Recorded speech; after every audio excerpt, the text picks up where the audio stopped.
I think questions to Ambassador Lighthizer should be addressed to Ambassador Lighthizer. But let me say more broadly, this is a point which Canada has been making repeatedly to the U.S. administration and, frankly, to any American we meet. I now, instead of saying hello when I meet an American, I say, did you know we are your largest market, larger than China, Japan, and the U.K. combined? And then I say hello. And we are really making that point repeatedly. The Prime Minister makes it, I make it, the Ambassador makes it, our negotiators make it. Numbers don't lie. And I believe that the Americans are very aware of that fundamental structural reality. Does he deny it? Or when you put it to him, what does he say? You know what? I'm not going to talk about what we say to each other in our private conversations, but let me just say I believe the Americans are very aware of and, frankly, comfortable with that fundamental structural reality. And why would they not be? Are the Americans going to have to come down and put some water in their wine? Because you guys sounded so far apart at that press conference. It doesn't seem that there's any conceivable way of making a deal unless the Trump administration sort of gives in to Canada and Mexico and its own business community on a bunch of stuff. So is your sort of message to them that they really have to, I guess, get an attitude adjustment and kind of, make some compromises here? I can see the beautiful headline of the story you want to write based on that question, Adrian.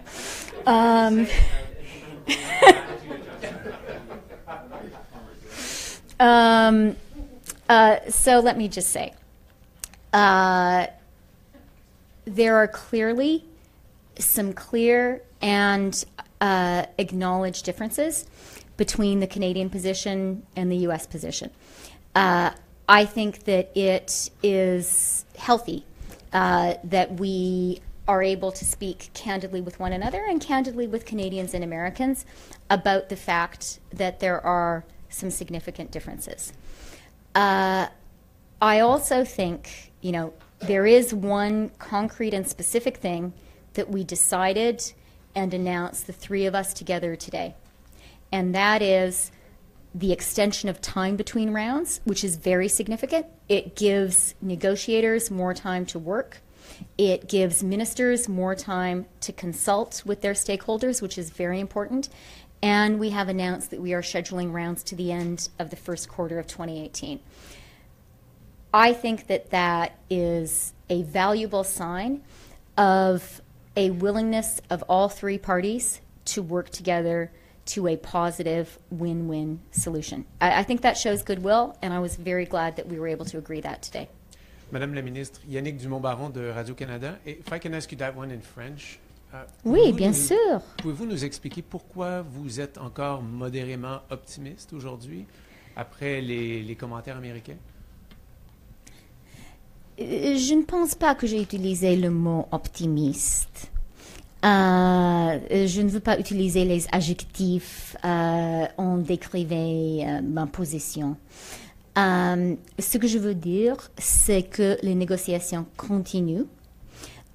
C'est vrai que les Américains ont pris des positions claires et le Canada a pris des positions claires. Et nous avons dit ouvertement qu'il y a une distance entre quelques positions canadiennes et quelques positions américaines. C'est la réalité. En même temps, une bonne signe est le fait que ce matin, nous avons décidé de continuer les négociations au fin du premier trimestre. Oh, ok, du premier trimestre de la prochaine année. C'est une bonne signe. Et aussi, et je pense que c'est à la même importance que nous avons décidé d'avoir un peu plus de temps entre les rondes de négociation. Ça vraiment nous donne la possibilité d'avoir des négociations plus productives. Alors, oui, il y a une distance, mais il y a aussi un processus que je pense sera plus efficace et plus productif. Et c'est important que le processus, l'idée d'avoir ce processus était une initiative américaine appuyée par le Canada. Christian Latreille de la télévision de Radio-Canada. Il y en a plusieurs qui se demandent pourquoi vouloir continuer à négocier, entre autres sur la gestion de l'offre, lorsque les Américains ont été très, très clairs là-dessus. Ils ne veulent pas négocier là-dessus et ils veulent l'abolition de la gestion de l'offre. Alors pourquoi continuer à négocier quand vous savez que la position des Américains est très ferme là-dessus? Notre position sur la gestion d'offres est très, très claire et très forte.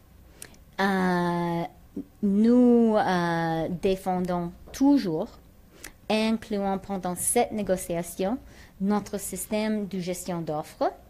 Et aussi, et c'est un plaisir pour moi, nous pensons que c'est important de souligner pour nos amis américains que les producteurs laitiers dans les États-Unis aussi ont des subventions du côté du gouvernement, des subventions très importantes, et de souligner que les exportations du côté américain au Canada dans des produits du lait, du fromage, sont 5 fois plus grands que les exportations du côté canadien.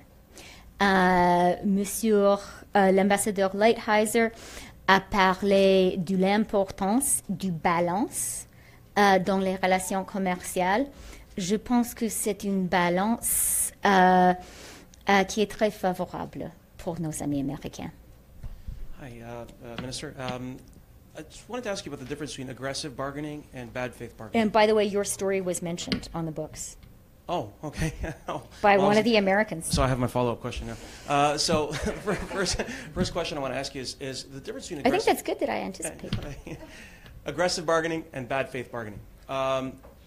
Are you confident that what you're witnessing now is aggressive bargaining, or are you starting to be concerned, and should Canadians start to be prepared for the possibility that what you're witnessing is bad faith bargaining?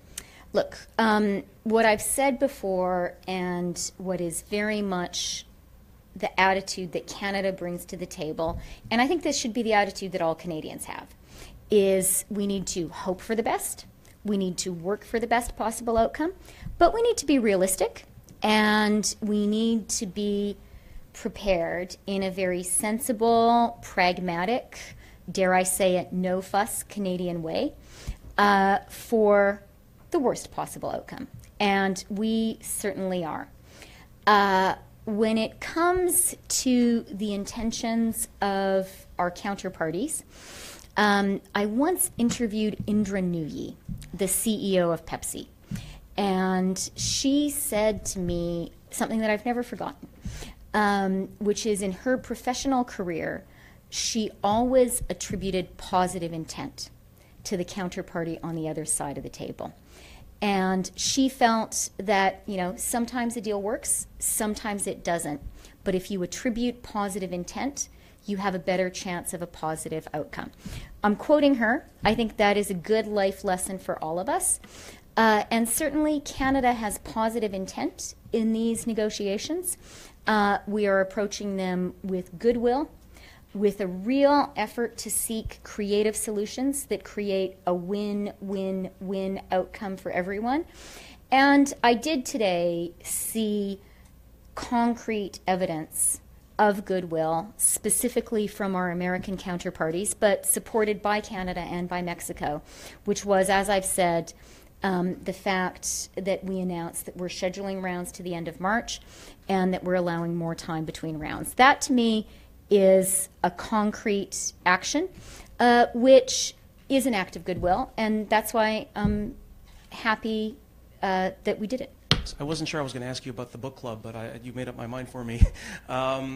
You've mentioned in a speech in the House of Commons, by passing the books you selected to share with your colleagues, and the other day when you spoke about the period of uncertainty, the greatest since the Second World War. I understand I have Lawrence to blame for that headline.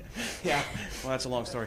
But I guess the point I wanted to make and ask you about was that you've put this negotiation in a context that's a lot broader than one conversation about rules of origin and dairy. You've talked about a much more dangerous broad context.